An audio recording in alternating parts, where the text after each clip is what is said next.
여러분, 다다음 주 주일이 무슨 날일까요? 홈커밍 전도축제입니다. 꼭 한 분도 빠짐없이 미래 성도를 품고 그분을 위해서 기도하고 꼭 그분을 다음 주에 우리 교회에 모실 수 있도록 최선을 다해 주시기 바랍니다. 그러실 거죠? 이렇게 조용하면 곤란한데, 아주 곤란한데. 그래 주실 거죠? 네. 자, 우리는 상식을 원합니다. 어떤 상식입니까?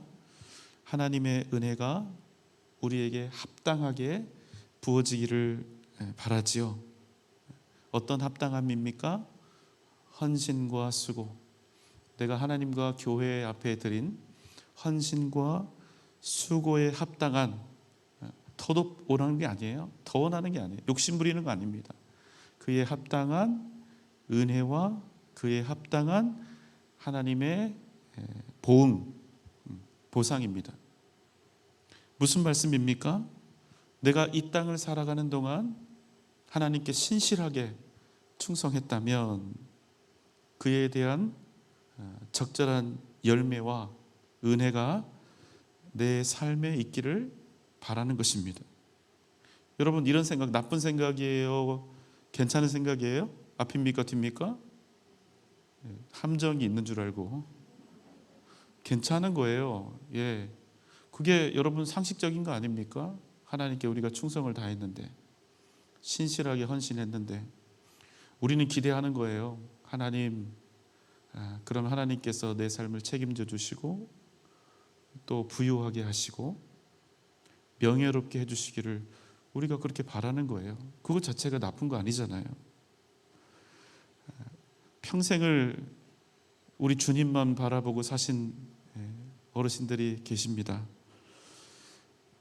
날마다 이 가슴이 미어지도록 주님의 이름을 부르며 그 일생을 주님과 복음, 교회를 위해서 다 바치신 어르신들이 계시지요. 그런 어르신들을 보면 우리에게 이런 바람이 생기는 겁니다. 주님께서 반드시 그 가정을 풍요롭게 하시고 또 그 가정의 자녀들을 형통하게 하시고 그 어르신 건강함과 화평함으로 그 말년의 시간들을 기쁨으로 은혜롭게 인도하시고 채워주실 것이다. 그리고 우리는 그것을 뭐라고 부르냐면 복이라고 부르는 거예요. 복이라고. 젊은 시절에는 고생할 수 있지만 말년에는 좀 그렇게 마무리가 되면 좋은 거예요. 그걸 바라는 거예요. 그리고 우리는 그것을 복이라고 부른단 말이죠. 그런데 어떻습니까?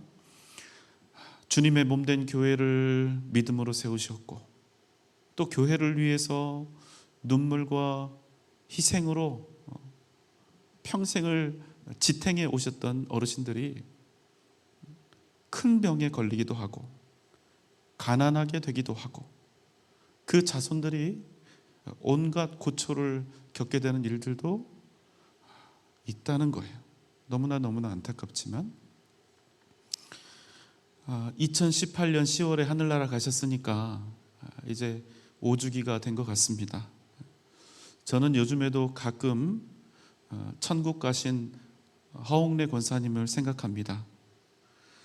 물론 저는 그 어르신의 일생을 다 알지 못해요.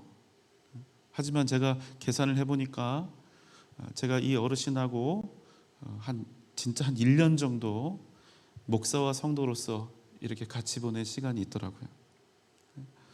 그러니까 채 1년이 제대로 되지 않는 이 짧은 시간 동안 그러나 권사님은 저에게 당신의 일생을 다 보여주신 것 같아요. 제가 이 교회에 부임하고 난 후에 얼마 되지 않아서 우리 허옥래 권사님이 암 선고 받으셨죠. 그런데 어느 날 아침 일찍 정말 출근하자마자 우리 권사님이 목양실 문을 두드리셨습니다. 그리고 제 앞에 1,000만 원이 든 봉투를 내놓으셨어요. 사실 여러분, 우리 교회 성도들이 한두 명도 아니고 제가 모든 성도님들을 다 파악하거나 그 속속들이 잘 알 수 있는 그런 시간이 아니잖아요. 그러니까 권사님도 잘 몰랐어요. 그러니까 이제 막 부임해서 겨우 권사님 성함 정도 아는 정도지 제가 깊이 알지 못했던 그런 때입니다. 정이 많으신 어르신, 교회를 위해서 또 부족한 목사를 위해서 전심을 다해 기도해 주시던 어르신, 이 정도 제가 권사님에 대해서 알았죠. 이제 막 장로님이 되신 두 아드님의 어머니라는 것 정도. 사실 그때 제가 몇 달 되지 않았기 때문에 두 아드님이 장로님이셨지만 제가 그 두 분 장로님도 잘 몰랐어요.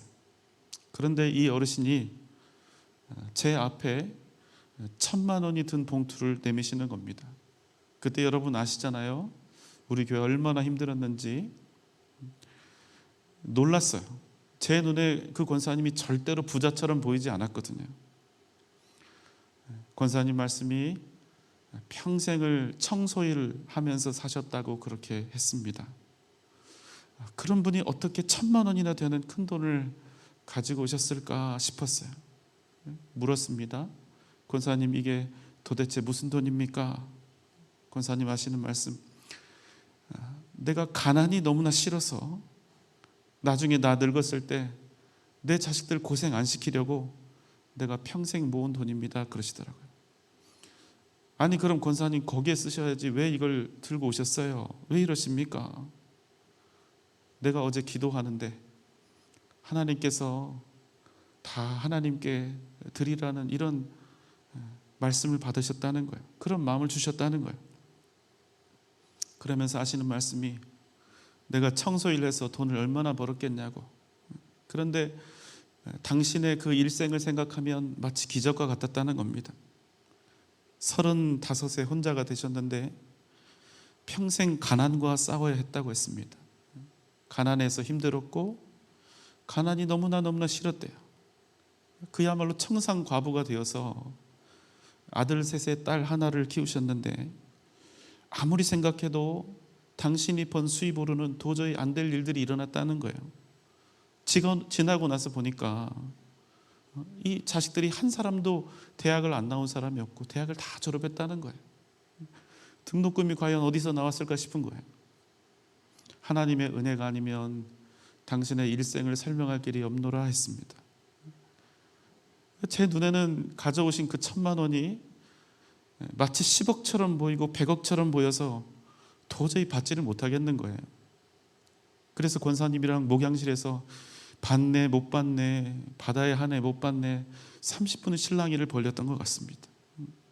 권사님, 그래도 이 돈을 이렇게 다 드리면 어떻게 합니까? 그랬더니 하나님이 지금까지 나를 이렇게 잘 살게 하셨는데 앞으로 내가 뭘 걱정하겠어요? 그리고 권사님이 결국엔 이기셨습니다. 세상 사람들이 그 어르신을 보았다면 과연 뭐라고 했을까?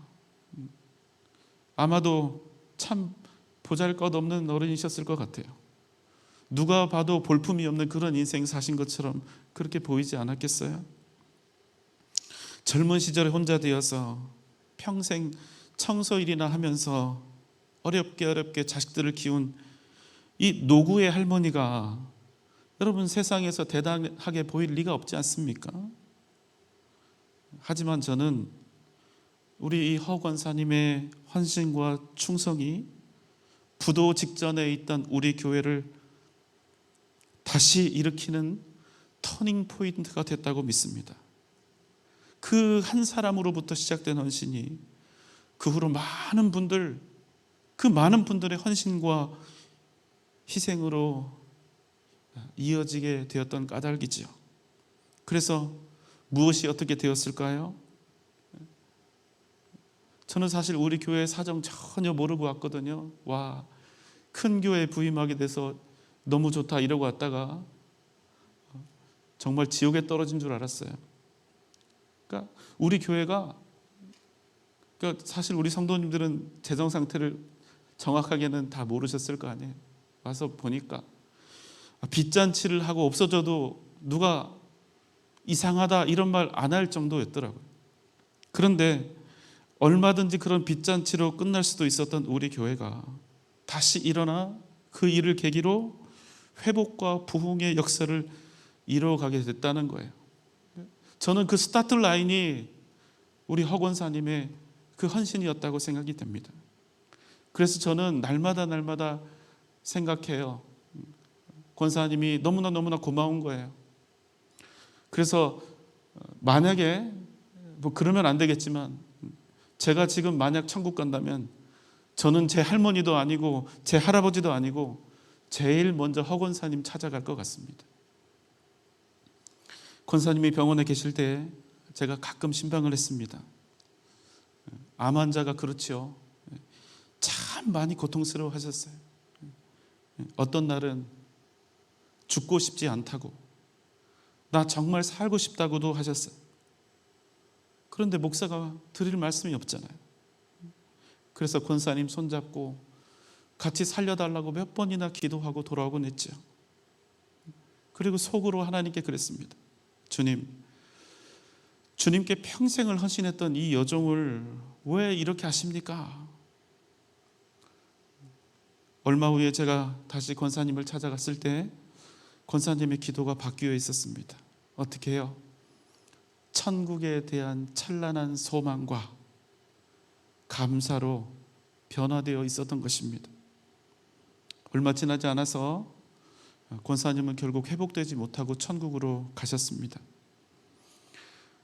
권사님은 죽는 날까지 헌신과 충성을 주님과 교회에 다 받으셨는데 결국 이 땅에서 사는 동안 부귀 영화를 하나도 누리지 못하고 이 땅을 떠나가셨습니다.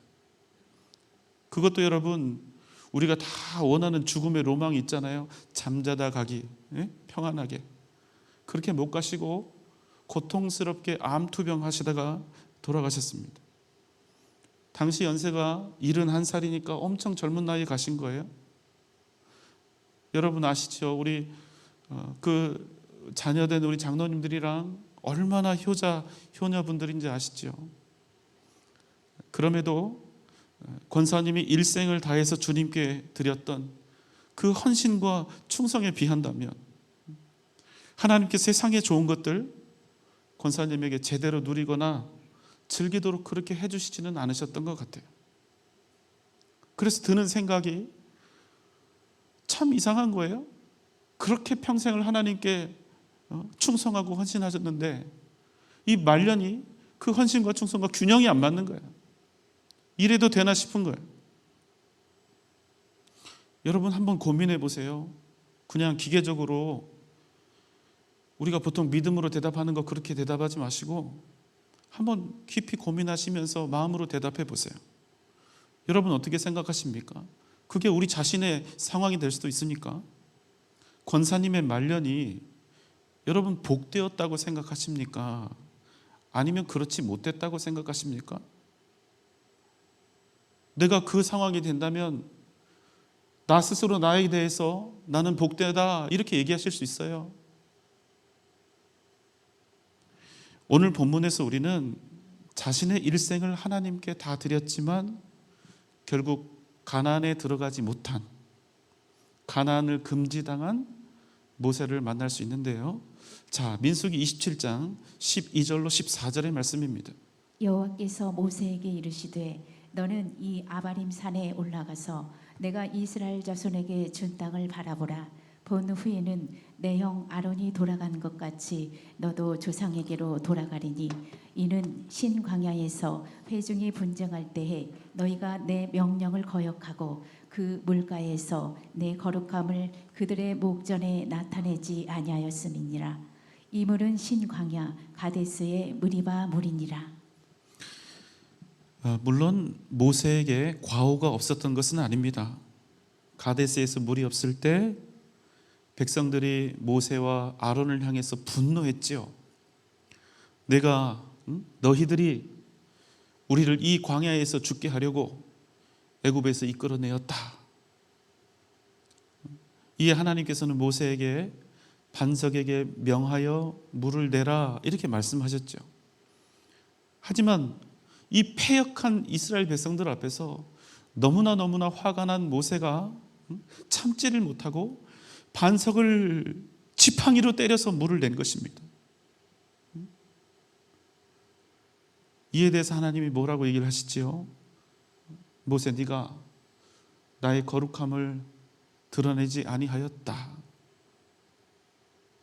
그래서 어떻게 됐다는 거예요? 모세, 너는 가나안에 못 들어간다 이거예요. 그래도 여러분 아무리 생각해도 균형이 안 맞는 겁니다. 지은 죄에 대비해서 너무나 심한 벌을 내리시는 거예요. 그가 한 번에, 그가 평생을 다해서 일생 동안 애타게 찾던 가나안에 못 들어가게 된 겁니다. 무슨 말씀입니까? 모세의 마지막 인생, 그 목적지, 꿈에도 그리던 가나안을 목전에 두고 가나안을 금지당한 거예요. 평생의 꿈이 좌절된 것입니다. 그거 하나 빼놓고는 모세에 대해서 뭐라 비난할 죄가가 없잖아요. 모세는 가나안을 꿈꾸며 지난 40년 광야를 견디었습니다. 이 목이 굳은 백성들을 이끌고 오느라고 정말 죽을 힘을 다했어요. 그러나 여러분, 고작 40년이 아니죠. 애굽의 왕자의 길을 포기하고 히브리 노예들의 편에 섰던 사실은 80년 전부터 그는 약속의 땅 가나안을 그리워하며 살았다, 이렇게 해도 과언이 아닌 것입니다. 그런데 결론이 어떻게 되었습니까? 그 꿈이 다 깨지고 박탈당한 것입니다. 자, 여러분 다시 한번 신중하게 고민을 해보십시오. 모세는 복된 사람입니까? 그렇지 못한 사람입니까? 세상 사람들이 모세의 말년을 보면 복받았다 하겠습니까? 아니면 저주받았다 하겠습니까?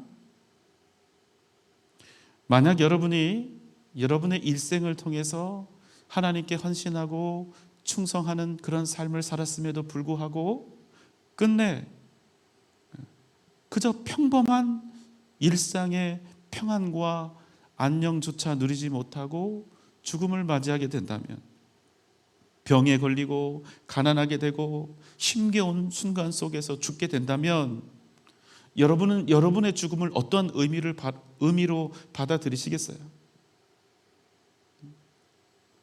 하나님께서 모세에게 너는 가나안에 못 들어간다 하죠. 처음엔 어떻게 했습니까? 하나님 제발 그렇게 하지 않으시기를 구했죠. 자, 신명기 3장 25절로 27절입니다. 구하옵나니 나를 건너가게 하사 요단 저쪽에 있는 아름다운 땅, 아름다운 산과 레바논을 보게 하옵소서 하되, 여호와께서 너희 때문에 내게 진노하사 내 말을 듣지 아니하시고 내게 이르시기를 그만해도 족하니 이 일로 다시 내게 말하지 말라. 너는 비스가 산 꼭대기에 올라가서 눈을 들어 동서남북을 바라보고 내 눈으로 그 땅을 바라보라. 너는 이 요단을 건너지 못할 것임이니라. 모세가 하나님께 간청했지만 하나님은 그 마음을 바꾸시지 않았습니다. 너는 눈으로 그 땅을 바라보라. 너는 이 요단을 건너지 못할 것이라. 모세의 마음이 어떠했을까요? 그냥 인간적으로 생각하면요, 원망, 불만, 배신감, 반항심, 여러분 이 모든 감정들이 한꺼번에 올라와도 전혀 이상할 것이 없어요. 무엇보다 그는 큰 실망과 좌절에 빠졌을 것입니다. 왜요? 자신이 지은 죄와 하나님의 처분, 그 균형이 너무나 안 맞았으니까. 모세는 이스라엘을 이끌고 가나안에 들어가는 것이 자기 인생의 목표라고 생각했습니다. 하지만 하나님께서는 자신이 생각하고 있던 그 인생의 목표를 한순간에 깨뜨려 버리셨죠. 얼마나 고통스럽고 혼란스러웠을까요? 그런데 그가 딱 정신을 차립니다. 뭘 말입니까? 자기 인생의 목표는 가나안이 아닌 것을 그가 깨닫게 된 것입니다. 무슨 말씀이에요? 가나안에 못 들어가면 자기 인생 망한 인생이라고 생각했는데 그게 전혀 아니라는 사실을 그가 깨닫게 된 것입니다.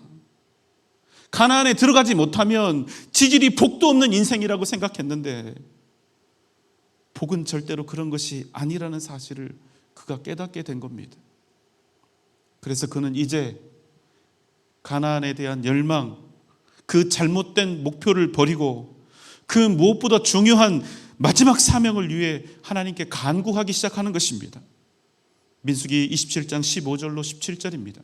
모세가 여호와께 여짜와 이르되 여호와 모든 육체의 생명의 하나님이시여 원하건대 한 사람을 이 회중 위에 세워서 그로 그들 앞에 출입하며 그들을 인도하여 출입하게 하사 여호와의 회중이 목자 없는 양과 같이 되지 않게 하옵소서. 모세의 기도가 달라졌습니다.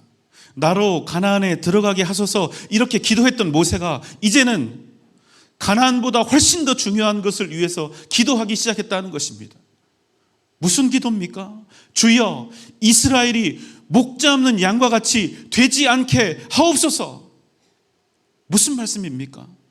모세가 하나님께 간구한 것은 그럼 저 말고 이들이라도 가나안에 꼭 들어가게 해주세요, 이 기도가 아니라 이들로 목자 없는 양같이 되지 않게 하소서, 이렇게 기도했다는 것입니다.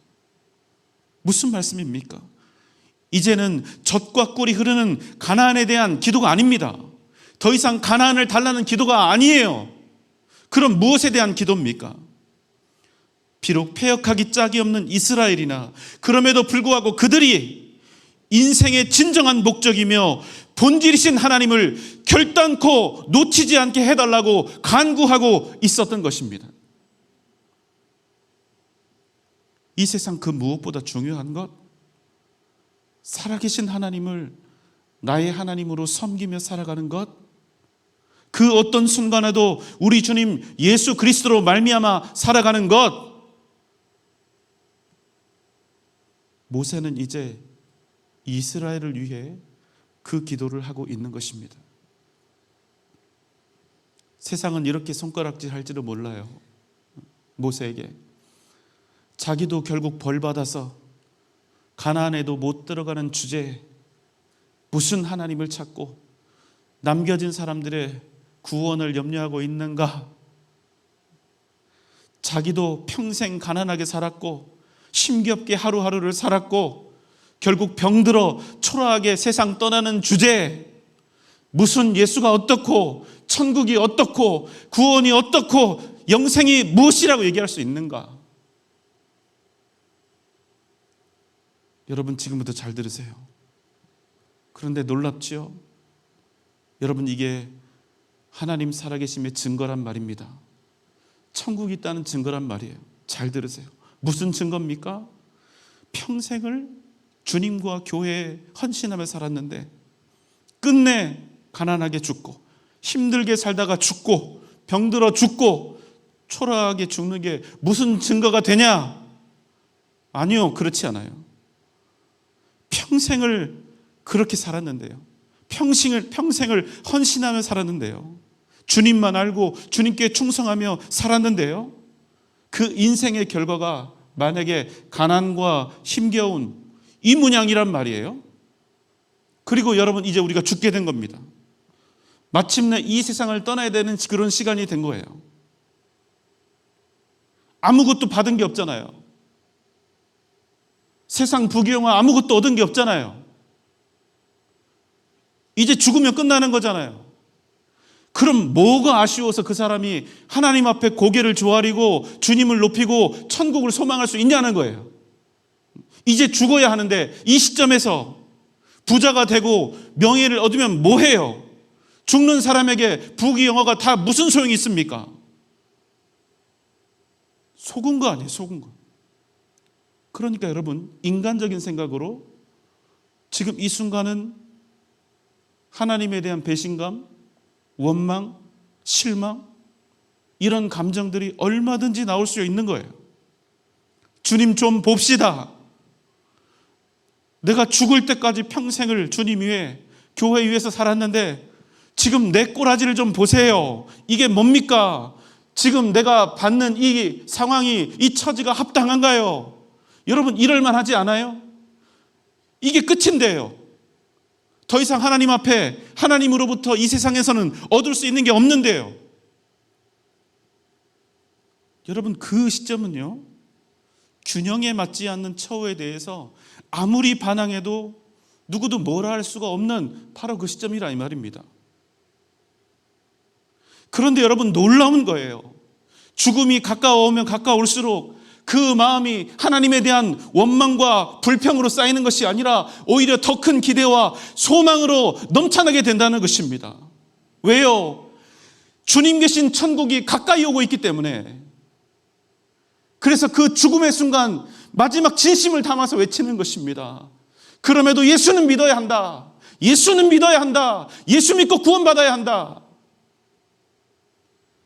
그래도 세상 바라보지 말고 오직 주님 바라보며 살아야 한다는 것입니다. 자꾸만 손에 움켜쥐려고 하지 말고 주님께 헌신하며 살라는 거예요. 왜요? 비록 내 인생이 가난했고 고달팠고 힘겨웠지만 죽음을 앞둔 이 순간 내 평생을 되돌아볼 때 오직 그분만이 내 인생에서 진짜였다는 거예요. 그분만이 내 생명이었고 그분만이 나의 유일한 소망이었다는 사실을 이 세상 떠나는 그 순간 더욱더 선명하게 우리가 깨닫게 된다는 사실입니다. 그래서 여러분, 우리는 그 시간 하나님을 원망하거나 불평하는 대신 오히려 영원한 천국에 대한 소망으로 그 확신으로 가득 차서 천국을 향해서 당당한 그 발걸음을 내딛게 된다는 사실입니다. 디모데후서 4장 6절로 8절입니다. 전제와 같이 내가 벌써 부어지고 나의 떠날 시각이 가까웠도다. 나는 선한 싸움을 싸우고 나의 달려갈 길을 마치고 믿음을 지켰으니 이제 후로는 나를 위하여 의의 면류관이 예비되었으므로 주 곧 의로우신 재판장이 그날에 내게 주실 것이며 내게만 아니라 주의 나타나심을 사모하는 모든 자에게도니라. 예수 믿은 후에 예수님 때문에 고난당하고 핍박당하고 온갖 매질과 죽음의 위험을 지나왔던 사도 바울은 이제 자신이 이 땅을 떠나야 한다는 사실을 그날이 가까이 왔음을 깨닫게 됩니다. 그래서 이렇게 고백하는 거예요. 내가 선한 싸움을 싸우고 나의 달려갈 길을 마치고 믿음을 지켰으니 이제 후로는 나를 위하여 의의 면류관이 예비되었으므로 주 곧 의로우신 재판장이 그날에 내게 주실 것이며 내게뿐 아니라 주의 나타나심을 사모하는 모든 자에게도 주시리라 한 것입니다. 여러분, 주님의 사람들 중에 고난 없이 산 사람이 어디 있습니까? 주님의 사람들 중에 그저 평탄하고 안락한 죽음을 맞이한 사람이 몇이나 될까요? 그렇지만 여러분, 그들에게는 한 가지 공통점이 있었다는 거예요. 뭡니까? 그들의 죽음은 우리에게 헌신과 충성을 남겼고 그들의 죽음은 살아계신 하나님과 예수 그리스도의 이름을 남겼다는 사실입니다. 그들의 마지막 간구는 남겨진 자들을 위한 기도였다는 거예요. 생명과 구원과 천국을 위한 기도. 사랑하는 여러분, 부자로 죽으면 복된 인생입니까? 장례식장에 조화가 너무나 많아서 놓을 자리가 없을 만큼 꽉 차고 수많은 조문객들로 인산인해를 이루면 인생 잘 살았다, 복받은 인생이다 이렇게 얘기할까요? 공원처럼 꾸며진 거대한 봉분 속에 매장되면 그 사람 복된 인생입니까? 아니요. 여러분, 한 사람의 인생, 그 복됨은 우리 눈에 보이는 어떤 상황과 현상으로 증명되는 것이 아니라 그가 우리에게 무엇을 남기고 갔는가, 그가 남긴 것은 무엇인가, 그가 남긴 이름이 누구인가, 그가 천국과 생명과 소망을 남겼는가, 구원을 남겼는가, 그가 우리에게 무엇을 남기고 떠나갔는가.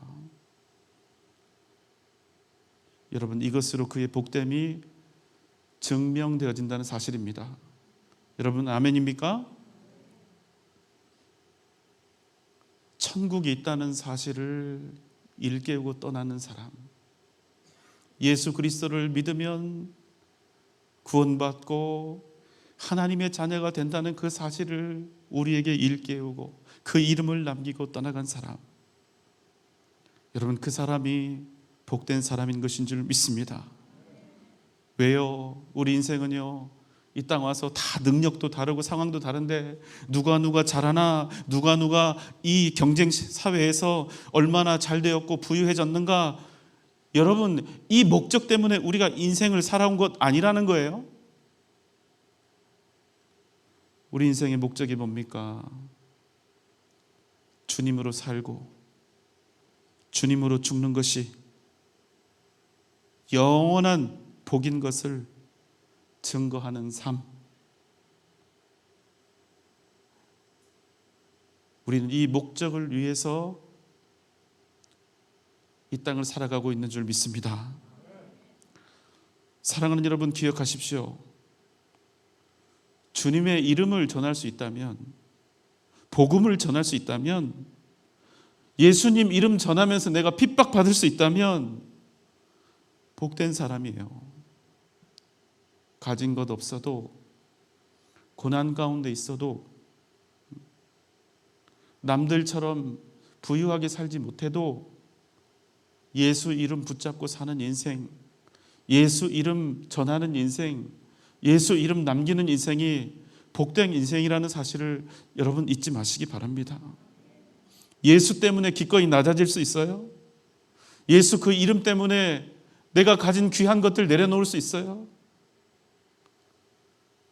그렇다면 여러분은, 그 사람은 하나님의 나라 천국을 이미 얻은 복된 사람인 것을 기억하며 사시기 바랍니다. 복음을 전하십시오. 여러분의 미래 성도를 품고 기도하십시오. 그보다 복된 삶은 없습니다. 여러분이 누군가 소중한 생명을 품고 기도하면, 그리고 그에게 예수의 이름을 증거하면 여러분을 통하여 하나님의 그 크신 능력이 반드시 나타나게 될 줄 믿습니다. 로마서 14장 8절의 말씀입니다. 우리가 살아도 주를 위하여 살고 죽어도 주를 위하여 죽나니 그러므로 사나 죽으나 우리가 주의 것이로다. 여러분, 주님께서 부르실 때 여러분은 주님을 향해서 어떤 마지막 간구를 가지고 기도하실까요? 사랑하는 자손들이 생명이요 구원이신 주님만을 의지하며 살기를, 일생을 다 바쳐 섬기고 사랑한 이 교회가 더욱더 하나님의 뜻과 역사를 이루며 부흥해 나아가기를 우리가 열렬히 기쁨으로 주님 앞에 기도하며 주 예수의 이름을 남기며 떠나갈 수 있기를 주님의 이름으로 축원합니다.